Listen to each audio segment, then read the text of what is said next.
Mr. Secretary, many believed you were underqualified for this role. You've been Secretary for 4.5 months now. For the sake of the American people and our service members, I hope you've done your homework since. Let's talk Indo-PACOM. What year has the Navy publicly set as the benchmark for being ready to fight a war with China? Well, it needs to be right now. We know what China has said. I'm glad to hear that, but there is a publicly right set date.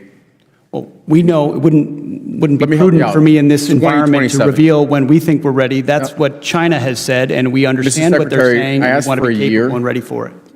Not a filibuster. 2027 is the year.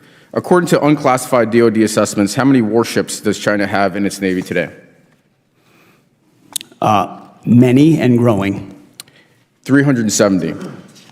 It's the largest Navy in the world. How many does the U.S. Navy have today? Thanks to this budget, it's increasing It's a number. I'm looking for a number. but it's just south of 300. 296, pretty close. How many ships is China expected to field by 2030? I believe that's a classified number, but it's going to go There's a up DoD at a rapid rate. CMPR report that was released. There's an unclassified number. It's going up at a rapid rate. Let me help you out. 435. Let's see if we do better in EUCOM. What corridor in eastern Poland is vulnerable and a priority for U.S. reinforcements? It connects Belarus to a Russian region. I'm sure you can tell me. I can tell you. It's the Suwalki Gap. Which heavily militarized Russian territory connected the Suwalki Gap?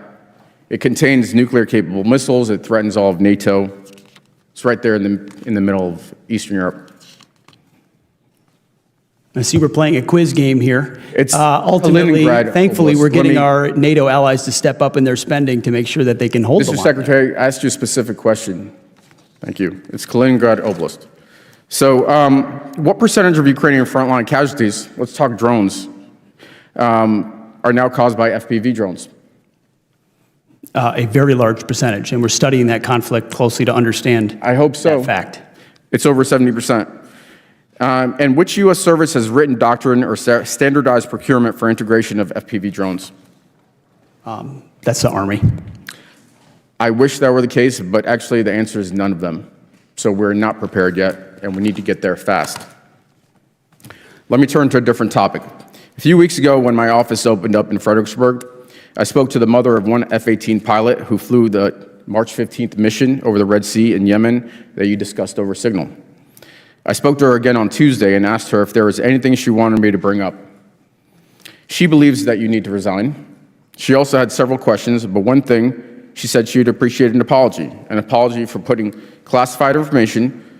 Her son couldn't even tell her where the Truman was going, but into the Houthi PC small group Signal chat that risked her son's life and the mission. Mr. Secretary, yes or no, do you think you owe her an apology? Please make sure to let her know how grateful we are for the skill and heroism of her. I am very much grateful. I'm sure everybody in this room is grateful. I'm proud of what her son has done. The question is, do you owe her an apology for your actions? Are you going to be accountable? It was an incredibly successful mission. Her son did great work. They did a magnificent and job. Thankfully, the Houthi campaign was successful. Secretary, I agree with you. Magnificent job. The performance of those pilots and Navy personnel, magnificent. We're talking about what you did and accountability. Are you going to apologize to the mother or not? I don't apologize for success. You don't apologize for putting her son's life in danger and for putting the mission in jeopardy. Well, that's really disappointing and not befitting the type of leadership that our troops and families deserve. It's frankly a stunning lack of OPSEC. Privates are trained to do much better than that. It was reckless. A mother sends her son off to fly combat missions over the Red Sea. She accepts the danger from the enemy, but what she cannot accept is that his own Secretary of Defense may have put his life at risk by carelessly leaking classified information. When she asked for something simple, human, and decent, an apology, she was told, "I don't apologize for success." Think about that. Think about what played out here. Representative Vindman walked the secretary through the cold, hard facts. China's Navy is outpacing ours. NATO vulnerabilities are glaring. Our military still hasn't standardized FPV drone integration, even as they devastate Ukrainian forces. Each question peeled back another layer of how unprepared or unwilling leadership seems when it comes to facing reality. And in that moment, Vindman wasn't just exposing gaps in strategy, he was exposing gaps in honesty. Because at the end of the day, this wasn't about numbers, dates, or doctrine. It became about something far more human, a mother's fear for her son's life. Imagine her position.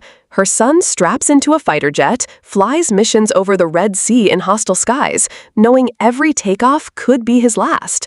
She accepts that risk because that's what military families do. But what she cannot accept is her son's life being endangered not by the enemy, but by recklessness in Washington. She cannot accept classified information being handled so carelessly that it could jeopardize the very missions he risks his life to carry out. And when she asks for accountability, when she asks for something as basic, as human, as an apology, she is met with arrogance. "I don't apologize for success," that was the secretary's response. But let's be clear, this wasn't success. The mission's outcome may have been successful thanks to the incredible courage and skill of American pilots and sailors, but that doesn't erase the recklessness that put them in danger. That doesn't undo the betrayal of trust. Success on the battlefield doesn't excuse failure in leadership. And this is where the deeper lesson lies. Leadership isn't measured only in wins and losses. It's measured in trust. It's measured in humility. It's measured in the ability to own mistakes, especially when lives are on the line. Every enlisted soldier is taught that operational security is non-negotiable. Privates are drilled, day after day, to never compromise classified information. So how is it acceptable for the Secretary of Defense, the very person entrusted with safeguarding the entire military, to fall below the standard expected of the lowest-ranking private? That mother's demand for accountability isn't just about her son. It's about every military family who sacrifices in silence, trusting that their leaders will honor their courage with responsibility. If that trust is broken at the very top, then the entire system begins to crack. And when the secretary shrugs off accountability, it sends a dangerous message that some people in power believe they are too important to be held to the same rules as the men and women they command. That is why Vindman's call for resignation hit so hard. Because at its core, this wasn't political theater. It was a reminder that our democracy, our military, our very sense of justice depends on leaders who understand that accountability is not optional. You cannot hide behind success when you've risked lives. You cannot dismiss a mother's plea for responsibility as if it were a nuisance. Leadership is not about pride. It is about service. And that is why this moment should matter to every American, not just military families. Because when accountability erodes in one place, it erodes everywhere. If the people we trust with our national security are allowed to dodge responsibility, what does that say about the state of our institutions? What does that say to the next generation, who may one day raise their hand and swear to serve? So here's the question I leave with you.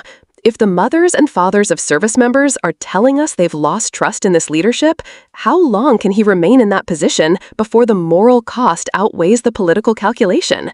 And I want you to reflect on that. Because accountability doesn't happen on its own. It happens when people like us demand it. It happens when we refuse to let arrogance replace humility or pride replace responsibility. So, if you believe military families deserve leaders worthy of their sacrifice, don't just watch this and move on. Add your voice in the comments. Share this so others can see the truth behind the headlines. And subscribe, because together we're going to keep shining a light on power when it fails the very people it's meant to protect. Because at the end of the day, democracy only survives when leaders are held accountable and when we refuse to look away.